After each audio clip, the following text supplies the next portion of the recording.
Milenio Televisión presenta. Hola, ¿qué tal? Muy buenas noches. Bienvenidos a Milenio Mercados en Perspectiva.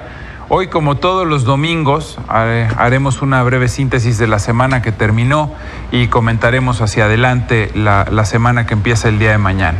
Sin duda, la semana empezó con muy buenas noticias y el dato más importante fue pasadas las 10 de la noche del domingo pasado, de hecho ya no nos dio tiempo de comentarlo en nuestro programa, se dio a conocer pues que Canadá también se subía a lo que era el Tratado de Libre Comercio y hoy conocido como USMCA por sus siglas en inglés. Y mi querido James, te quiero dar la bienvenida. James Salazar, subdirector de análisis de Cibanco. Empezamos muy bien la semana, empezamos con el pie derecho con este anuncio, este nuevo tratado. Me gustaría saber tu opinión. En principio, pues sí, estábamos todos esperando y con una gran expectativa de que Canadá se subiera y pues de alguna forma vimos al mercado reaccionar favorablemente, pero duró muy poquito el efecto. ¿Cómo lo viste? Así es, Juan. Efectivamente y afortunadamente se logró una negociación exitosa, se logró mantener un acuerdo trilateral y se elimina, que es el principal resultado quizá, el obstáculo central de incertidumbre tanto para la parte de los mercados financieros como la cuestión de la economía real, en específico de México. En ese sentido es un resultado muy bueno. Como ya bien decías, quizá hay que acostumbrarnos a las nuevas siglas, aunque el proceso todavía... Que ya me decías, hay un nombramiento oficial en español, ¿no? Porque estuvimos como que la mitad de la semana solamente con el bautizo en inglés, ¿así es? Así es, tal cual, con el USMCA. En español, la Secretaría de Economía ha tratado de que sea AMEC. El AMEC. El AMEC, en principio, sería Acuerdo México, Estados Unidos, Canadá. Así Le es. quitan por el momento lo de libre comercio, pero todos lo damos por sentado que ese es el objetivo. O sea, central. lo que allá era NAFTA, ahora es USMCA, lo que antes era para nosotros Telecan es el AMEC. Falta ver cómo lo harían los canadienses, que era el ALENA en francés y ahora no sé cómo decir. Así es. La sigla, digo, independientemente del acrónimo, es un buen resultado. Ahora, lo que sigue es, porque hay muchas preguntas, si este acuerdo es mejor que el anterior o no. Yo en lo personal creo que no, James. No sé qué opinas tú, pero el anterior era muy bueno, era verdaderamente un acuerdo de libre comercio y este tiene muchas cláusulas en muchos sectores en donde hay imposición de cuotas, de topes, exigencias de salarios, componentes de partes de origen que se vuelven mucho más estrictos para la región. O sea, creo que es una camisa de fuerza en muchos sentidos. Como bien dices tú, quita incertidumbre y es mejor esto que nada, pero refiriéndonos al anterior, yo creo que no. No sé qué opinas tú. Sí, y aquí es importante quizá recalcar o separar que el acuerdo te permite, sí, la parte de acceso a mercados, que es esto de aranceles, liberalizar, quitar cuotas, quitar subsidios, y quizá en ese sentido sí, efectivamente, a lo mejor el nuevo acuerdo va a ser un poquito más limitante, sobre todo en la parte del sector automotriz. Pero esto es solamente una parte de la película de un acuerdo comercial.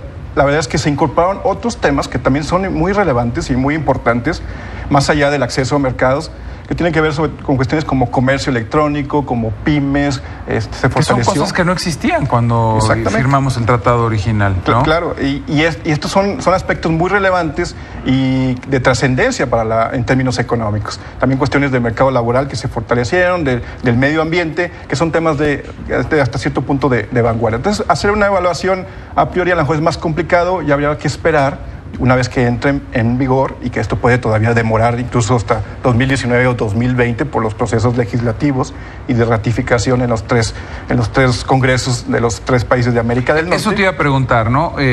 Los tiempos están comprometidos, ¿no? Porque tenemos, por un lado, una administración saliente en México y por otro lado, elecciones intermedias en Estados Unidos.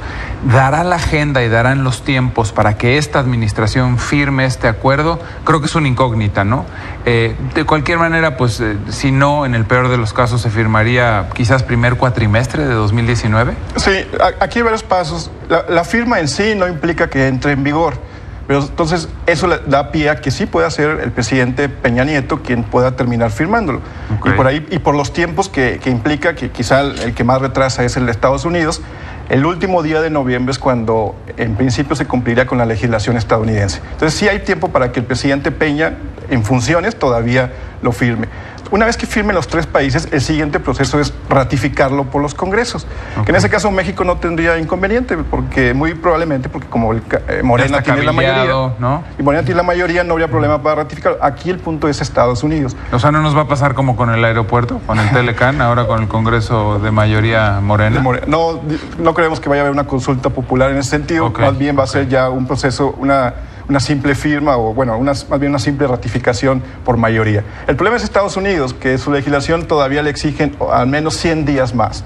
Entonces, esto se pasa hasta el 2019. Ya estamos hablando de la ratificación para que entre en vigor.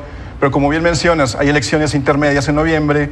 Probablemente los demócratas tomen el control de las cámaras, o al menos de alguna de las dos, porque ahorita dominada por republicanos, y eso sí puede generar dudas. ¿Por qué? Porque los demócratas pueden exigir cosas nuevas. Claro. O a lo mejor modificaciones, no porque se vaya a abrir otra vez el texto, pero a lo mejor van a querer incorporar lo que le llaman acuerdos paralelos al texto. Así es. Y ese tema sí puede retrasar un poco todavía la ratificación.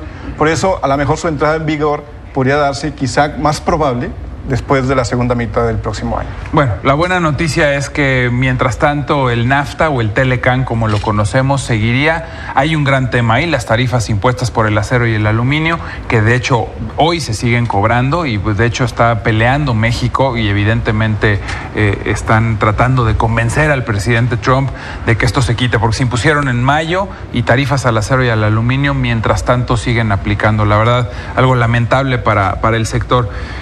Luego en la semana vino un movimiento te diría yo, de crisis de confianza detonado por esta ala o este gobierno populista italiano conformado por una coalición de extrema izquierda y extrema derecha.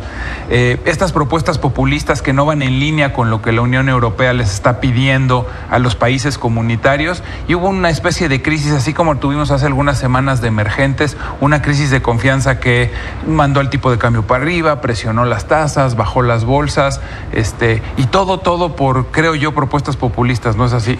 Así es. La verdad es que Italia se ha caracterizado por esta inestabilidad política en los últimos años. Bueno, incluso en la historia reciente, de los últimos 70 años, ha tenido más de 70 gobiernos distintos. Entonces eso te habla de la inestabilidad con la que siempre están acostumbrados a operar. Y efectivamente ahora una coalición populista quiere implementar mayor gasto público. El problema de tener un mayor gasto es que eso implica mayores déficits. Déficit presupuestal, algo con lo que nosotros también hemos lidiado en otras ocasiones. El problema es que Italia pertenece a un grupo, que es la Unión Europea. Y hay reglas. Y hay reglas. Y para pertenecer a este club tienes que cumplir que al menos en la parte del déficit no te pases de cierto umbral. Y en este caso, generalmente te piden que no te pases del 2% en términos del PIB. El presupuesto que están votando, o que incluso ya votaron al próximo año, es 2.4%. Entonces, esto encende un poquito las alarmas, las preocupaciones, porque Italia es una economía muy grande, o de las más grandes en la Unión Europea, y las implicaciones que puede tener para el resto de las economías es significativa. Sí, sí. La verdad es que, desafortunadamente este populismo está tomando pues el control en muchos países del mundo, y pues sí, pues estas promesas de campaña, cuando las quieres llevar a la realidad, implican pues el tener que cumplir con programas muy ambiciosos de gasto social, de dádivas, ¿no? Claro. Y pues evidentemente no da, ¿no? Porque tienes una estructura de recaudación fiscal que, por cierto, en México yo creo que es muy defectuosa. En Italia evidentemente recaudan mucho más como porcentaje del PIB que en México, pero pues fueron tantas las promesas de campaña y de tal manera que pues evidentemente no da, y por eso excedieron en cuanto a las reglas de la propia Unión, ¿no? Así es. No solamente eso, sino también sus comentarios eran de pues igual y no necesitamos al euro, igual y no necesitamos estar en la Unión Europea. Entonces, ese tipo otra vez con temas separatistas. Separatistas, y demás, ¿no? Así es. Entonces, y hay que acostumbrarnos, porque es una realidad estos movimientos populistas en el mundo, o de extremistas. Ahorita va a haber elecciones en Brasil el domingo, la primera vuelta. Y quien va ganando o liderando al menos las encuestas es uno de ultraderecha. Entonces, parece una nueva, como bien lo mencionas, una nueva realidad. Un proceso electoral, el de Brasil, que se va incluso hasta fines de mes, ¿no? Por la segunda vuelta, que es el 28 de octubre. Ahí a lo mejor va a estar más complicado que gane el que actualmente lidera los comicios, porque el segundo lugar parece que es el del PT, el partido de Lula, que no pudo estar ahora en la lista por el tema. No puede contender porque está en prisión. Así ¿no? es. Oye, James, y por último, Evidentemente llegó el gran día, Banxico, ¿no? La toma de decisión de Banco de México el jueves de política monetaria, en donde pues finalmente deciden no mover las tasas de interés. Te confieso, a mí me sorprendió. Pensaba yo que las presiones inflacionarias todavía justificarían un alza más, independientemente de pues que hubo muchos factores que se alinearon, como la firma del nuevo tratado, la estabilidad del tipo de cambio, pero al final el mandato de Banco de México es inflación, ¿no? Claro. Entonces, y como el petróleo ha seguido subiendo, pues por ahí por los energéticos tienes presión. No sé qué opines de que Banco de México haya decidido dejar la tasa de interés, y ahorita, después de este breve comentario que nos hagas, si quieres, analizamos esta tabla que nos preparaste en la que podemos ver cómo ha sido la evolución de tasas México y Estados Unidos. Sí, claro. Sí, también podría decirse que había condiciones tanto para subirla como para no hacerlo.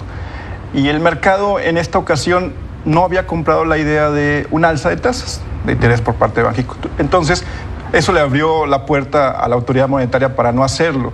Y en sentido estricto, parece una buena decisión. ¿Por qué? Porque los riesgos efectivamente siguen presentes. El tema de los energéticos va a continuar, el precio del petróleo subiendo, eso va a generar presiones en precios.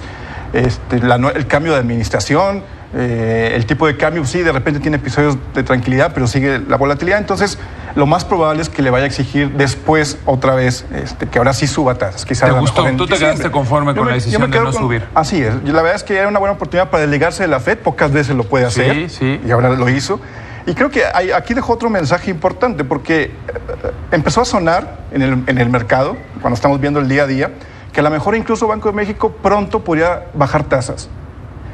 Banco de México dijo en su comunicado, las condiciones no están, o sea, no lo dijo explícitamente, pero dejó entrever que no están para bajar tasas. Se me antoja difícil. Ahí quiero ver el cuadrito que nos preparaste, en el que podemos ver una evolución de las tasas de interés, como de noviembre del 2015, cómo ha ido la FED, ¿no? Que ellos partieron del 0.25, nosotros del 3%, y bueno, a estas alturas 2.25 de la FED, o sea, ellos han aumentado 2 puntos porcentuales contra 4.75, y luego las proyecciones que traes, evidentemente, para diciembre de 2019, James, es 8% en el caso de Banco de México, por lo tanto en diciembre subirían los dos, la FED y Banco de México, y bueno, pues el año entrante la FED estás pronosticando 3 aumentos, ¿no? Por lo menos. Sí, la verdad va a ser muy difícil, como decíamos ahorita, esta oportunidad que tuvo en la reunión del jueves, probablemente no se vuelva a repetir. Y entonces, y con el cambio de administración, así que todo puede pasar. Y además vimos en la semana presionarse el tipo de cambio, precisamente porque la economía norteamericana sigue muy fuerte, subieron los bonos en Estados Unidos, y todo esto lo que implica es que la Reserva Federal va a seguir subiendo tasas, seguramente en diciembre, y seguramente, como tú marcas aquí en la tablita que nos trajiste, por lo menos 3 veces más el año entrante. James, un placer tenerte, muchísimas gracias por venir y compartir con nosotros esta visión de mercado que tienes, y bueno, pues estás más que invitado para las siguientes veces. Y a ustedes, gracias por acompañarnos, como siempre, aquí en Milenio Mercados en Perspectiva, y ya estaremos comentando lo más relevante durante la semana de los eventos económicos y financieros, pues que tienen que ver evidentemente con nuestras finanzas y nuestro país. Gracias, muy buenas noches.